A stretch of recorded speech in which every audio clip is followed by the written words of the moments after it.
Magnets are one of those everyday objects we hardly think about, yet they are quietly shaping the world around us. Your phone's speakers, your laptop's hard drive, even the MRI machines in hospitals owe their existence to magnets. And here's a strange little fact to kick things off. Yeah, bitch! Magnets! If you break a bar magnet in half, you don't end up with a north end and a south end. Each piece becomes its own miniature magnet with its own north and south poles. No matter how many times you break it apart, you'll never isolate a single pole. That's the kind of weirdness hiding in plain sight. And if you're curious about more oddities like this, stick around and subscribe to the channel so you don't miss the next weird factory secret. Okay, let's dive in. Now, let's go inside the foundry and see how magnets are really made. Raw material selection and alloy composition. Magnets aren't all the same. Some are naturally magnetic like lodestone, a mineral that ancient sailors used as a compass. Others are permanent magnets, materials that retain their magnetic properties once they have been exposed to a strong field. Then there are electromagnets, which only generate a magnetic force when an electric current runs through a coil wrapped around them. The magnets we use most in industry, however, come from carefully engineered alloys. One common family is Alnico magnets, made of aluminum, nickel, and cobalt. Extra ingredients like copper, iron, and titanium are often added to tweak the properties. The recipe matters. Change the proportions slightly, and you could weaken the magnet, make it unstable at high temperatures, or shift its durability. The science of magnet making begins long before a furnace is lit. It starts with metallurgists choosing the exact cocktail of metals that will produce the right balance of strength and stability. Casting process. With the materials chosen, the next step is to create a mold. These molds are usually made of sand, the cheap and durable material that can survive molten metal at thousands of degrees. The process begins with what is essentially a stamp or pattern of the magnet shape. Workers load this pattern into a machine that packs sand tightly around it. The block of sand is removed and gases are pumped into it, hardening the sand chemically in a matter of seconds. When the pattern is pulled away, the sand slab now contains a perfect cavity shaped like the magnet. This casting step is more than just making shapes.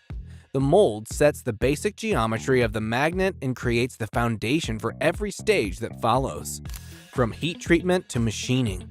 In other words, if the mold is off, the final magnet will be off. Alloy melting and homogenization. Now comes the fiery part. The metals are placed in an induction furnace, a piece of equipment that can reach temperatures of up to 1700 degrees Celsius, hotter than the surface of some volcanoes.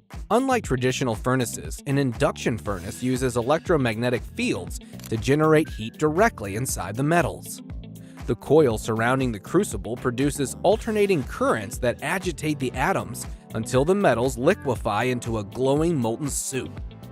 At this stage, it's not just about melting. The alloy must be homogenized so that aluminum, nickel, cobalt, and all the other elements are evenly distributed. If one part of the molten mix has more nickel than another, the final magnet will be inconsistent, with weak and strong spots scattered across it. Stirring, controlled heating, and careful timing all help ensure that the mixture is uniform before it is poured into the waiting sand molds. And if you ever see sparks or flames leaping from the sand as the molten alloy is poured, that is because the hardening gases trapped inside the sand are flammable. The spectacle is dramatic, but it is also part of the process. Cooling and solidification. Once the molds are filled, the metal must cool. In a foundry, this does not happen slowly and gently. Workers knock the sand molds to the ground and break them open with sledgehammers, exposing the glowing metal to air so it can cool faster. This rapid cooling, known as quenching, affects the microstructure of the alloy. How fast the alloy solidifies influences the size and arrangement of the crystals that form inside. Fine, tightly packed crystals usually produce magnets with stronger, more reliable magnetic properties. Larger crystals, on the other hand, can weaken performance. Controlling this stage is therefore critical, even though it looks like brute force. Preparing for heat treatment. The solid metal shapes look like magnets, but they are not magnetic yet. Workers collect the cooled pieces by shoveling everything into a bin and pulling the usable shapes out with a magnet. Once sorted, the pieces are prepared for heat treatment. For example, ring-shaped magnets are threaded onto a copper pipe. This pipe is then placed inside a larger tube, and the empty spaces are filled with silica sand. The sand holds the rings in place, ensuring they will not shift or warp when heated. Both ends of the tube are sealed with concrete, leaving just enough of the copper wire exposed so it can conduct heat properly. It looks more like construction work than precision science, but each step has a purpose. Heat treatment for magnetic optimization. The sealed tube goes into another furnace, where it is heated until red hot. Heat treatment is one of the most critical stages.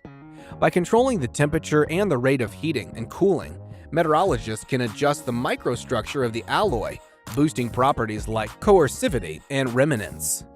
Coercivity measures how resistant a magnet is to being demagnetized. Remanence is how strongly the magnet remains magnetized after the external field is removed.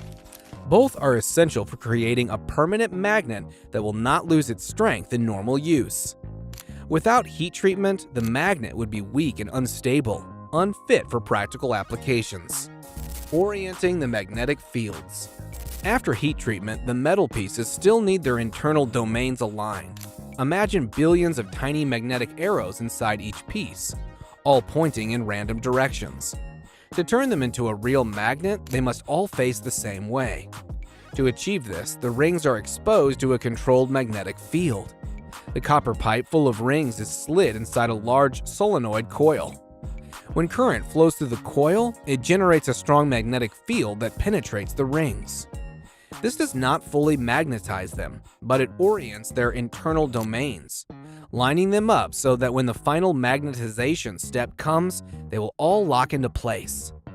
Once the orientation process is done, the concrete seals are broken apart and the rings are removed. They are now mildly magnetic, but more importantly, they are primed to become powerful magnets.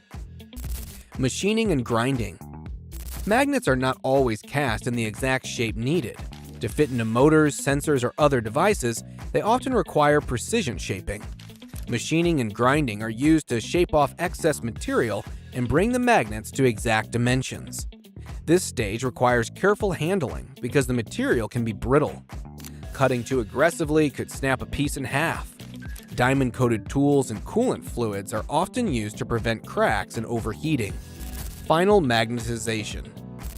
The true transformation happens in the magnetization chamber. Here, the shaped and oriented pieces are placed between the poles of a massive electromagnet. The external magnetic field generated is much stronger than in the orientation step. It forces all the domains within the material to lock into alignment, creating a permanent magnet. From this point forward, the piece will remain magnetic unless it is exposed to extremely high temperatures or another powerful opposing magnetic field. The process has given the alloy its final identity. Quality control. Magnets are tested thoroughly before they leave the factory. Their magnetic strength is measured, their dimensions are checked, and their surfaces are inspected for cracks or irregularities. For certain applications, even the slightest variation can mean failure.